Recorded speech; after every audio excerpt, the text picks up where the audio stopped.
Here we are, day 36 in our 60-day healing journey. And this journey is for you if you felt like you've been attracting emotionally unavailable people, if you feel like you have been leaning too far into your masculinity to force things to happen, if you feel like you've been a people pleaser, over giving, oversharing, just chasing behind things to make it do what you want it to do, this is the journey for you.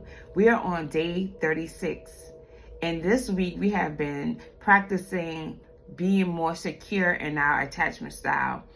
The title for today is Clarity is Kindness. Clarity is kindness. When someone has you in a state of confusion, that ain't right. If someone keeps you in the dark, that ain't right.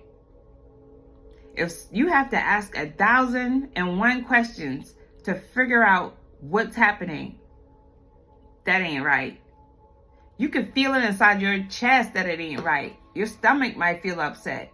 It just ain't right. Your back might start hurting because it's just too much. It's too much. It's not right. The affirmation is, I deserve honesty, not confusion. I deserve honesty, not confusion. The journal prompt is, what questions have I been afraid to ask in relationships? What questions have I been afraid to ask in relationships? There's nothing wrong with asking a question. Sometimes when a person doesn't answer, that's enough right there. That's enough said. The fact that they didn't answer is an answer. And it tells a whole lot. So when you have questions and you want to know because you want to stay secure, there's nothing wrong with asking a question. We're not going to beg for answers either, though. We're not going to beg for answers either. Because if someone doesn't want to answer, they have every right not to answer, but that's an answer for you, okay? We're going to stay secure in our attachment style. The somatic practice is practice saying clearly, what are your intentions with me? Even just to the mirror. Practice saying clearly, what are your intentions with me? Even if it's just to the mirror. Do you take the time in relationships to ask, what are your intentions?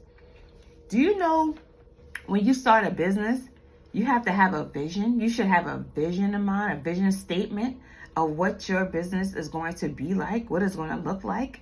Isn't that the same thing you want to do when you form any type of relationship? See where this is going, where this is heading, if y'all are on the same page, if you have the same vision. Because that's showing you if the situation is in alignment with you.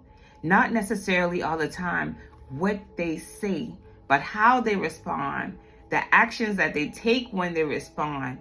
All of this is sending you messages so that you're able to initially see if this situation is in line with where you're headed. And there's nothing wrong with asking these questions. If someone says to you, gosh, you sure got a lot of questions. Exit stage left. Go. Okay? Because there's nothing wrong with asking questions. Maybe they got something to hide.